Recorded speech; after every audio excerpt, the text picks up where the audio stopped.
Hey everybody, how are we doing? This is the DTK12 post chat show. It's summer, so I'm kind of reclining in a different location, and we are excited about a couple things. It's probably gonna be a quick show tonight. I'm pretty pumped. If you've been watching the show, you've heard a little bit about this really awesome installation that Dan and his students have been working on. And is it your AP Lit class? Yeah, it's my AP Lit students. Awesome. And it's a design thinking challenge, correct?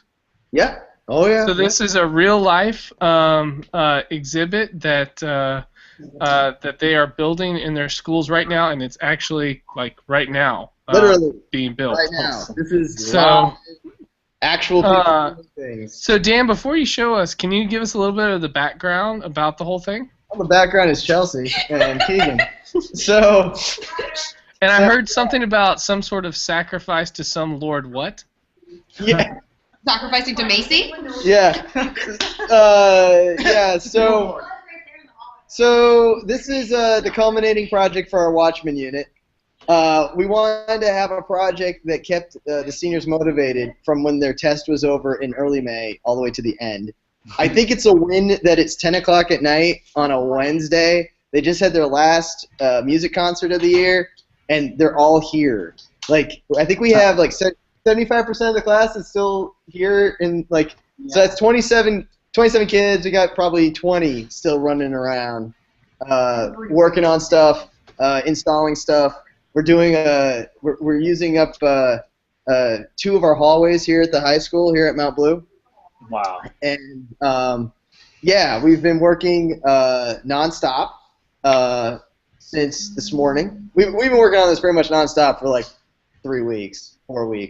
But we've had it's pretty cool.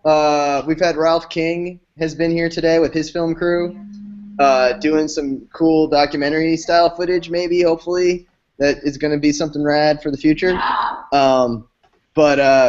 We've all these kids, about 75% of the class also was in the music concert tonight. So they weren't able to work on it basically all afternoon, like late afternoon and evening. So they got out of the concert and then they all got changed up, and now we're running around with paint and saws and screw guns and all kinds of crazy stuff. So I thought I'd take you guys on a quick little tour of the installation. So why did you choose the Watchmen? Yeah. Because the book is by awesome. the way, let's kind of think about our users a little bit. Some people might not know the Watchmen, which is a tragedy if you don't know the Watchmen. Laptop down now. So Watchmen is this fantastic graphic novel. It was written back in the 80s.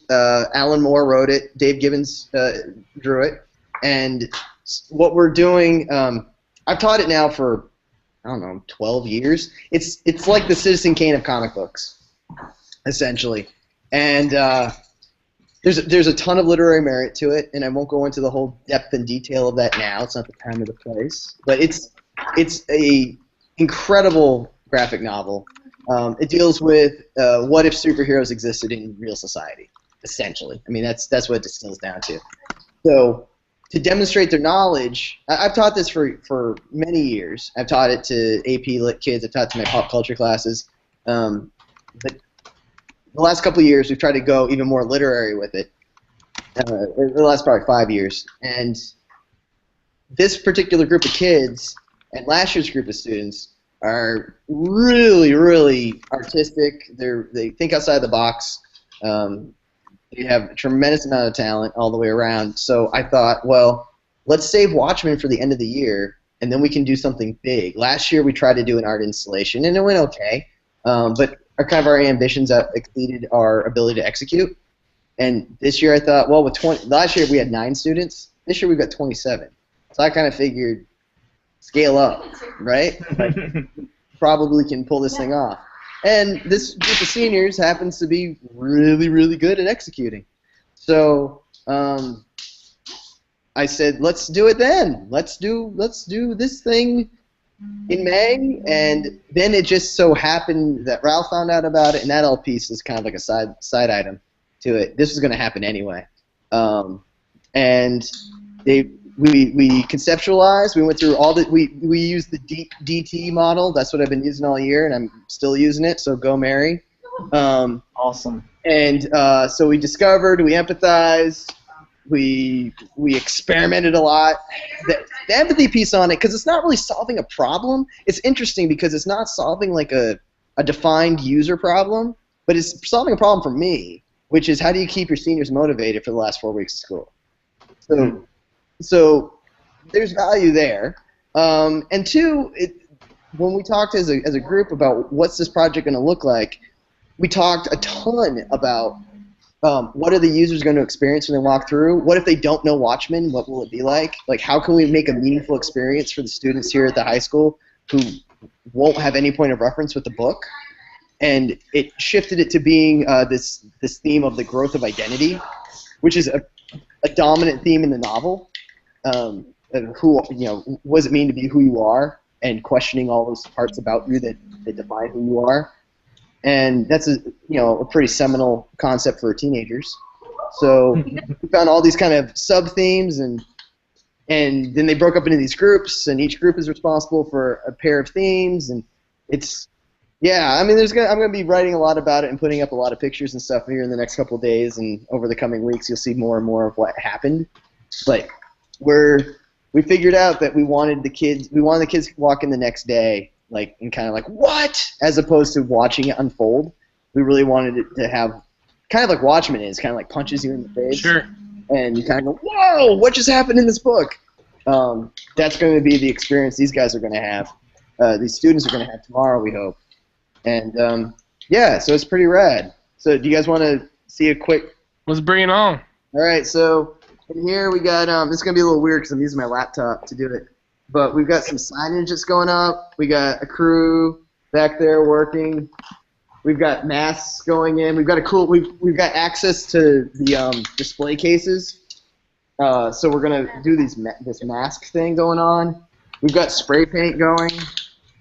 Just in this room, I just sawed 60 seconds out of wood in the last few minutes. We have a lot of fish.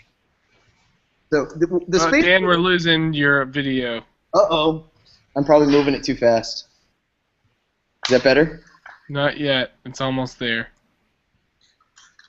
Oh, I see it. Okay, you see it? Yeah, I see it. Let me Okay. dial down my settings so that I can. Were you at 11? I was at I 11. am in a dangerous place to be with good shoes right Because now. unfortunately, what I see is what people see. Oh. That's Dan, will you turn your head your and call. camera on and on off? Yeah. What? Any better? Yep, now we can see. Okay, so where we actually are right now is this is the theater workshop in our brand new high school. So we're breaking it in good style. I am jealous. And then out there is our beautiful new theater, our 500-seater, and still set up for the music concert. You can see the shell out there and the risers and stuff. So we're using this space as kind of our maker space for the project, along with a bunch of storage areas. And then, so we're on the back 40, and there isn't much to see right here. But what I'm going to do is I'm going to walk you guys around to the main entrance, and you can kind of get a sense of what this project is entailing.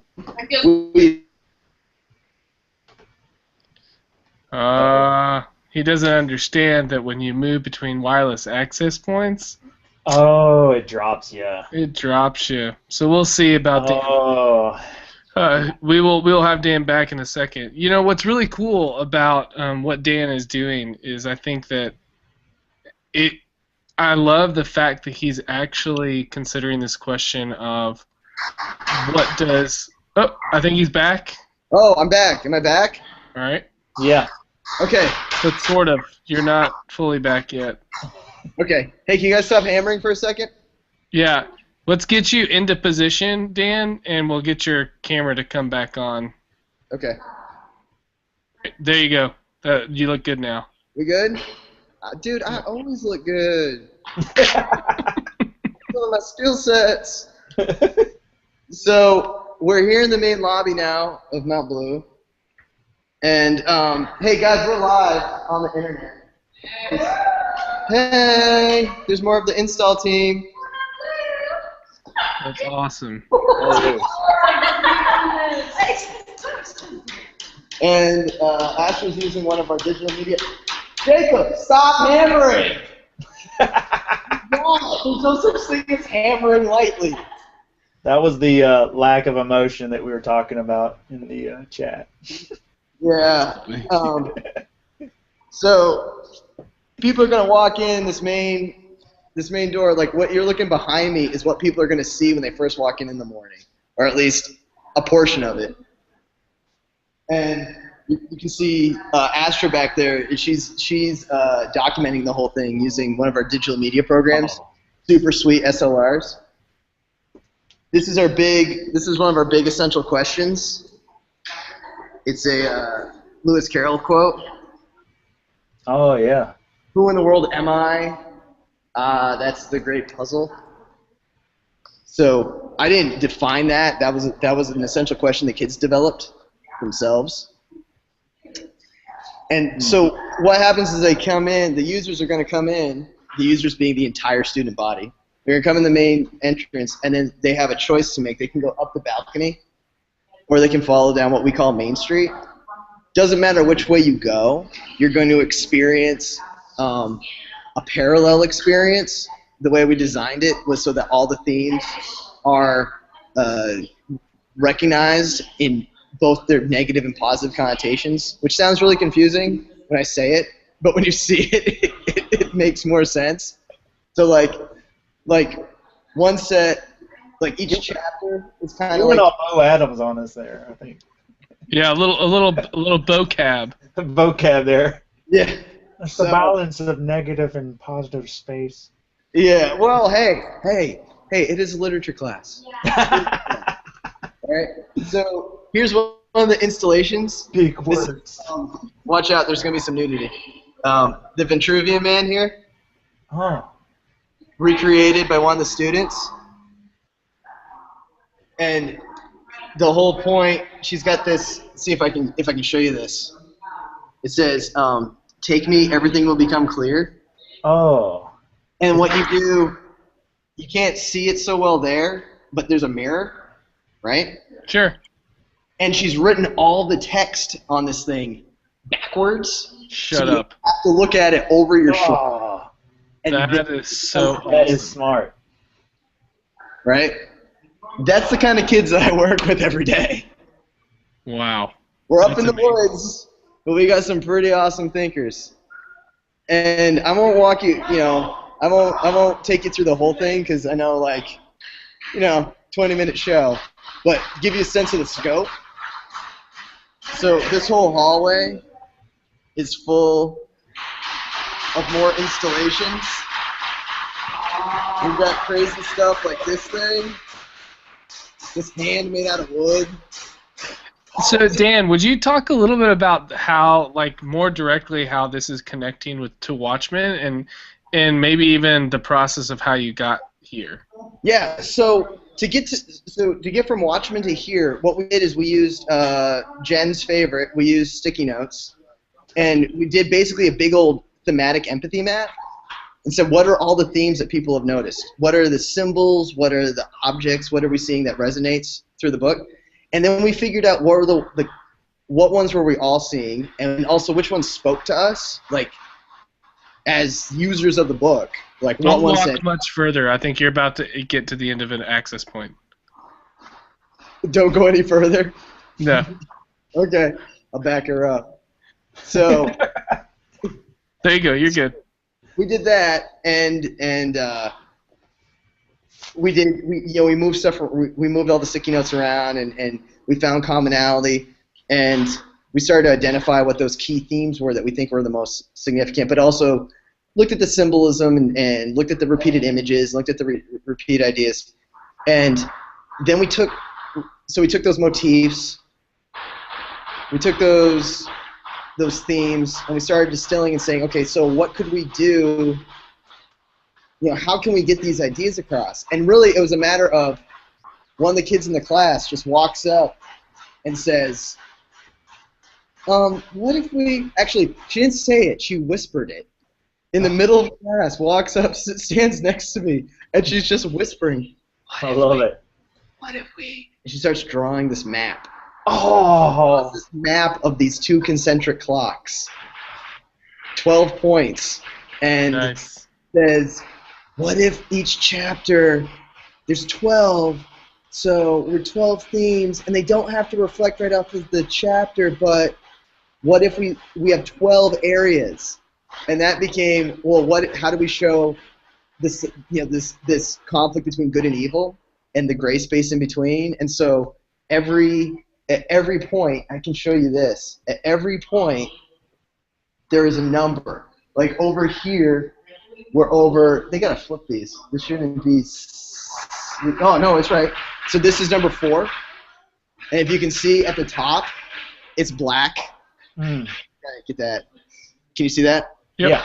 So at the top is black. If you go through the progression, they get progressively more black until half of it is black on this side.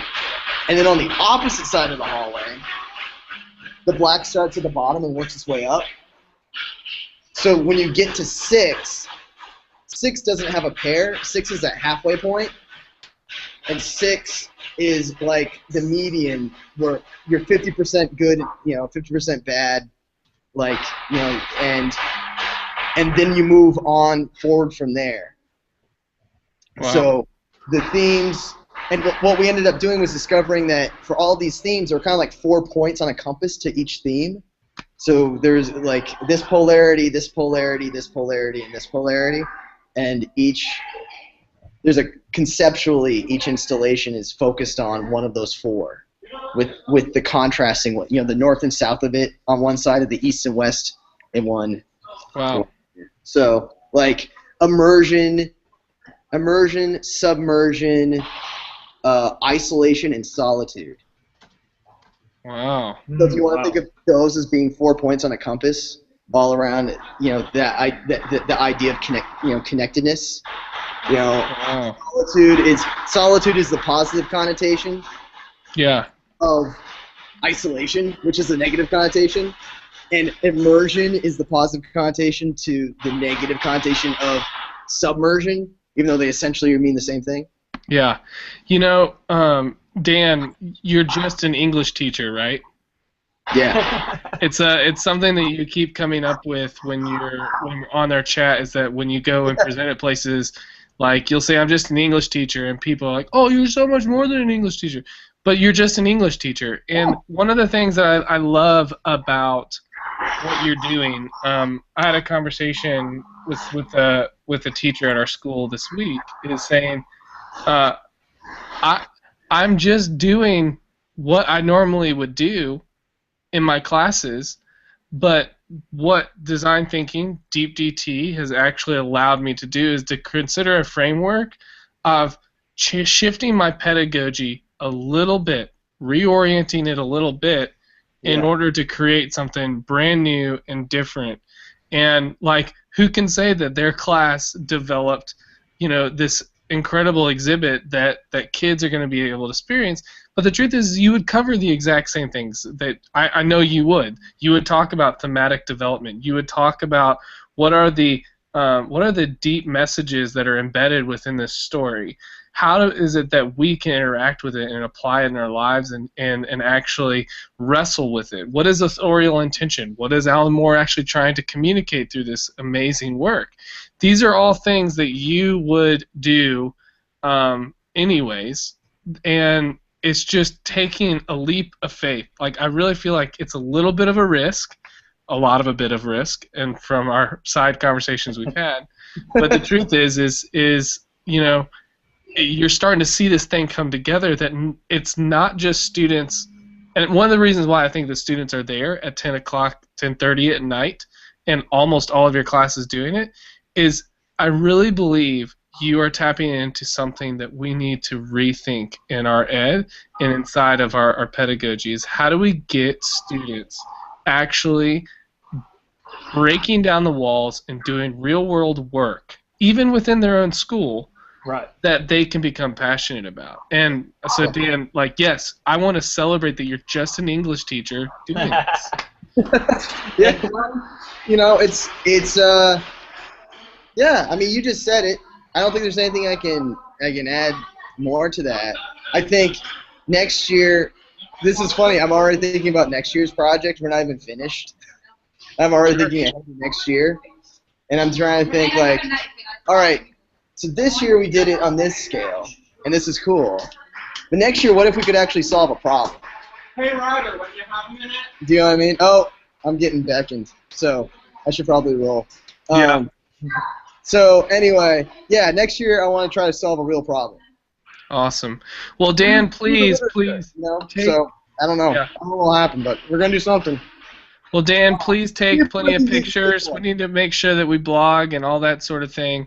Can you see this? And, What is that? Can you see this? Right now, this looks like a lot of junk, but there's a sound collage going in. There's a bunch of crazy awesome happening here. It's nuts. That's awesome. Yeah, it's cool. Well, Dan, I appreciate your time tonight. We're really excited about it. Joseph, I think we should go ahead and wrap up. Yeah. For everyone watching, we thank you for tuning in. I know that Dan will be tweeting out pictures and writing and all that sort of thing. So follow up.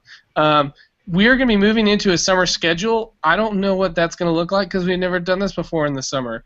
I do know that everyone should tune in. There are a lot of the mods are going to be all together on June 25th in Atlanta. We're going to be doing live from the Museum of Design.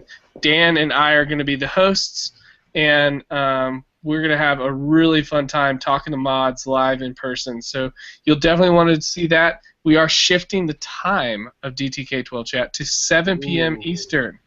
But don't worry, we will replay on YouTube at 9 as well. So just heads up. Talk to you guys soon. Thanks for being there. See you, Dan. Yes.